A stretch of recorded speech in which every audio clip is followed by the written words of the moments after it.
अभिवादन करतो। आज या कार्यक्रमाकरता लाभलेले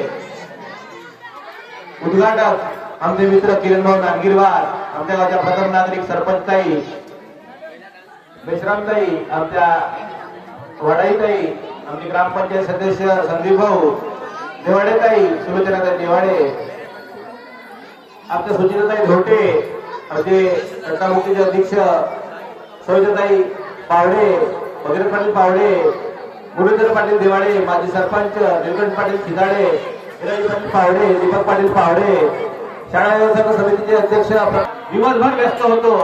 मी एकदा सर्वांना विनंती करतो एवढीच की हे जे शिवप्रतिष्ठान युवक मंडळ आहे ते अतिशय सुंदर काम करत आहे दरवर्षी, तर यांच्याकरता आपण एकदा टाळ्या होऊ द्या, कारण यांच्यामुळे कदाचित आपण दरवर्षी या स्टेजवर किंवा स्टेज पाहायला मिळतो, आपल्याला कार्यक्रम पाहायला मिळतो। थोडक्यात सांगायचं म्हणजे शिवप्रतिष्ठान युवक मंडळातर्फे दरवर्षी आपण 40 ते 50 कमीत कमी ब्लड डोनेशन देत असतो। आज या छोट्याशा गावात 40-50 रक्तदाते तयार करणं म्हणजे मामूली गोष्ट नाही आहे। आज आपल्या स्वतःच्या घरचा पोरगा जरी बिमार पडला किंवा बायको किंवा नवरा जरी बिमार पडला तर भाऊ माझं ब्लड नको घेऊ, बाजूल्याचं घे म्हणतो आपण, पण आमच्या गावात असं नाही होत। आमच्या गावात एखादा व्यक्ती बिमार पडला तर मी येऊ का सांग म्हणते 5 जण, म्हणजे एवढी ताकद आमच्या युवकात आहे। म्हणून या सर्व दात्यांचं एकदा खड्या वाजवून स्वागत करा की जे रक्त त्यासाठी रक्त मामूली गोष्ट नाही बरं, सांगणं सोपं आहे, टेबलवर गेल्यावर घाम फुटले त्या लोकांना। आज कितीतरी नवीन रक्तदाते होते, त्या सर्व नवीन रक्तदात्यांना मी पुनश्च एकदा आमच्या ग्रुप तर्फे आमच्या गावातर्फे वंदन करतो, त्यांचं स्वागत करतो की असंच तुम्ही पुढच्या वर्षी सुद्धा रक्तदान करावं। त्यानंतर यांनी खूप छान आरोग्य शिबिर सुद्धा घेतलं, त्याच्यामध्ये रक्त चेकअप सुद्धा घेतलं। एवढ्या सगळ्या गोष्टी हे मुलं करतात। थोडासा वेळ होत असेल मान्य आहे, पण दिवसभर ते थकले बिचारे, दिवसभर कार्यक्रम घेतले, तुम्ही सुद्धा या कार्यक्रमात सहभाग घेतले। आज छान छान मुलांनी चित्रकला काढल्या, मुलांचे भाषण सुद्धा छान झाले, मुलींनी जे रांगोळ्या काढल्या, काही महिलांनी गाणं सुद्धा म्हटलं, म्हणजे एवढी प्रतिभा एका दिवसात बाहेर निघते गावातून। बघा एवढ्या सगळ्या कला पाहायला मिळते, तर मला असं आठवलं मगाशी का दुपारी का पुढच्या वर्षी आपण ऑर्केस्ट्रा लावू का गाणं म्हणताना, म्हणजे किती सुंदर कार्यक्रम होईल। म्हणजे एवढे छान छान गाणं म्हटल्यावर कोणाला नंबर द्या, आता कन्फ्युजन आले यांना, म्हणजे जे कोणी जज होते त्यांना पण विचार करावा लागला की खरंच त्याच्यासोबत संगीत लावायचं होता, म्हणजे असे नवीन नवीन कार्यक्रम आठवत आहे आता। म्हणून हा कार्यक्रम शिवजयंतीचा एक आपला गावातला सुंदर महोत्सव आहे की आपण सणासारखा साजरा करतो। मला वाटतं या तालुक्यात तरी आपल्यासारखा कार्यक्रम कोणता गाव घेत नाही, याचा आपल्याला सुद्धा गर्व असावा की आपल्या गावात किती मोठं राजकारण होत असेल तरी आपल्या गावातले पोरं मिळून मिळून काम करतात, याचा आनंद मला सुद्धा आहे। मी ग्रामपंचायत चालवताना मला प्रत्येक गोष्टीत आनंद वाटतो की पोरं हिरहिरीने भाग घेतात आणि मला सुद्धा पोरांसारखं वागू शकतो। जरी मी 40-42 वर्षाचा माणूस असेल तरी मला वाटतं की आज पोरासारखंच वाटते, कारण मी या गावचा नागरिक आहे। मला शाळेच्या पोरांनी सुद्धा कौतुक करा असं वाटते की एवढ्या डेअरिंगनं बोलतात की मोठ्या मोठ्या माणसाची फाटते बोलासाठी येतं।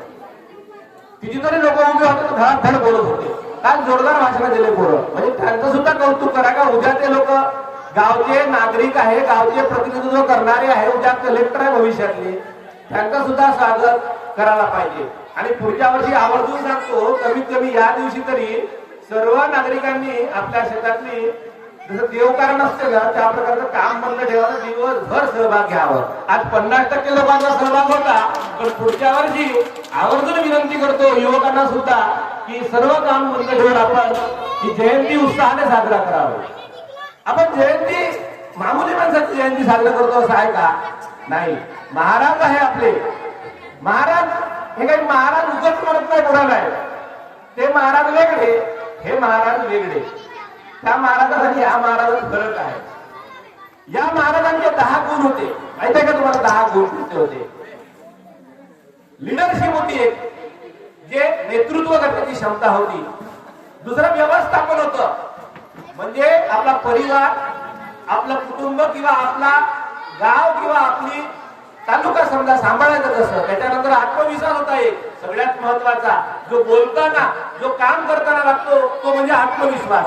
चौथं म्हणजे टीमवर्क, जे आमचे शिवप्रतिष्ठान युवक मंडळ करत आहे ते टीम वर्क होतं महाराजांकडे. आणि पाचवं म्हणजे दूरदृष्टी. येथून पाहिलं तरी समोरचे 10 वर्षाचं त्यांना भविष्य माहित होतं.